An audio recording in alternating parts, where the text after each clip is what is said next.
Hello, welcome to science kitchenette. മലയാളികൾക്ക് ഏറെ പ്രിയപ്പെട്ട ഒരു വിഭവമാണ് പുട്ട്. പുട്ടും കടലക്കറിയും അതുപോലെ പുട്ടും പപ്പടവും എല്ലാമായിരുന്നു ഉത്തമ കോമ്പിനേഷനുകൾ. എന്നാൽ പിന്നീട് അങ്ങോട്ട് പറഞ്ഞാലും തീരാത്തത്ര പുട്ട് വിഭവങ്ങൾ വന്നു.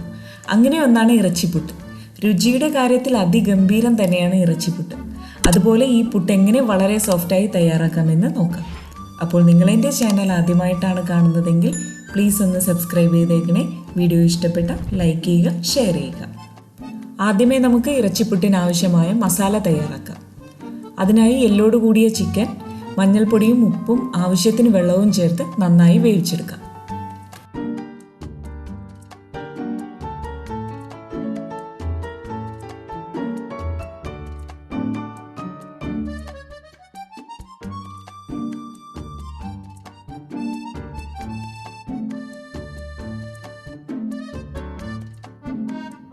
ചിക്കൻ വെന്തതിന് ശേഷം ചിക്കൻ എല്ലിൽ നിന്നും മാറ്റി ഇതുപോലെ ചെറുതായി ഒന്ന് പിച്ചിയെടുക്കാം. അതിനുശേഷം മസാല തയ്യാറാക്കുവാനായി ചൂടായ പാനിലേക്ക് വെളിച്ചെണ്ണ ഒഴിച്ച് കുറച്ച് കറിവേപ്പില ചേർത്ത് ഇതിലേക്ക് സവാള ചെറുതായി അരിഞ്ഞതും പച്ചമുളകും ചേർത്ത് ഒന്ന് വഴറ്റിയെടുക്കാം.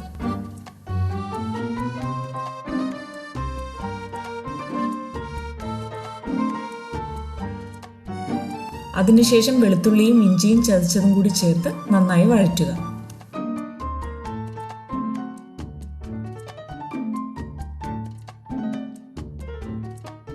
ഇനി ഇതിലേക്ക് മഞ്ഞൾപ്പൊടി, മുളക് പൊടി, ഗരം മസാല, പെരിഞ്ജീരകം പൊടിച്ചതും കൂടി ചേർത്ത് പൊടികളുടെ പച്ചമണം മാറുന്നത് വരെ മൂപ്പിച്ചെടുക്കാം.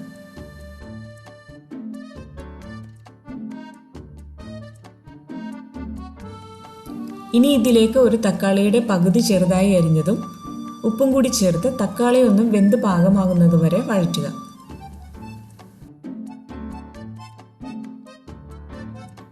അതിനുശേഷം ഇതിലേക്ക് തയ്യാറാക്കി വെച്ചിരിക്കുന്ന ചിക്കൻ ചേർത്ത് നന്നായി യോജിപ്പിച്ചെടുക്കാം. ഇത് ഒരുപാട് ഡ്രൈ ആവാതിരിക്കാൻ കുറച്ച് വെള്ളം കൂടി തളിച്ചാണ് ഇത് യോജിപ്പിച്ചെടുക്കുന്നത്. ഇത് പാകമായി വരുമ്പോൾ കുറച്ച് മല്ലിയില കൂടി ചേർത്ത് യോജിപ്പിച്ചാൽ പുട്ടിനാവശ്യമായ ചിക്കൻ മസാല റെഡി. ഇനി അടുത്തത് പുട്ടിനാവശ്യമായ പൊടി തയ്യാറാക്കി എടുക്കാം. അതിനായി 1 കപ്പ് പുട്ടുപൊടി, 1/2 കപ്പ് ചോറ്, ആവശ്യത്തിന് ഉപ്പും കൂടി ചേർത്ത് ഇത് നന്നായി യോജിപ്പിച്ച് മിക്സിയുടെ ജാറിൽ കുറേശ്ശെയായി ചേർത്ത് ഇതൊന്ന് പൾസ് ചെയ്തെടുക്കാം. പുട്ടുപൊടിയിൽ ചോറ് ചേർക്കുന്നത് പുട്ട് വളരെ സോഫ്റ്റായി കിട്ടുവാൻ വേണ്ടിയാണ്. ഇങ്ങനെ തയ്യാറാക്കിയെടുത്ത പൊടിയിലേക്ക് തേങ്ങയും ആവശ്യത്തിന് വെള്ളവും കൂടി ചേർത്ത് നനച്ചെടുത്താൽ പുട്ടുപൊടി റെഡി. ഇനി പുട്ടുകുറ്റിയിലേക്ക് ആദ്യമേ തേങ്ങ ചേർത്ത് അതിനു മുകളിൽ പുട്ടുപൊടി ചേർത്ത് അതിനുശേഷം ചിക്കൻ മസാല ചേർത്ത് വീണ്ടും ഇതേപോലെ അടുത്ത ലെയറുകളും തയ്യാറാക്കി ആവിയിൽ വേവിച്ചെടുത്താൽ അതിരുചികരമായ ഇറച്ചിപ്പുട്ട് തയ്യാർ.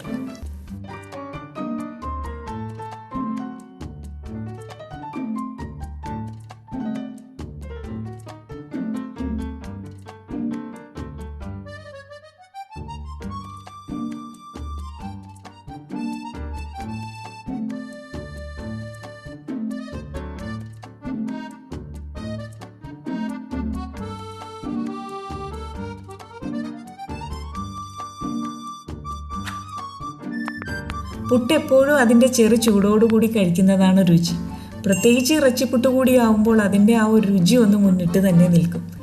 ഇതേപോലെ ബീഫിലും മട്ടണിലും ഫിഷിലും ഒക്കെ വളരെ രുചികരമായി ഇത് തയ്യാറാക്കിയെടുക്കാം. അപ്പോൾ എല്ലാവരും ട്രൈ ചെയ്ത് നോക്കുക. Thanks for watching.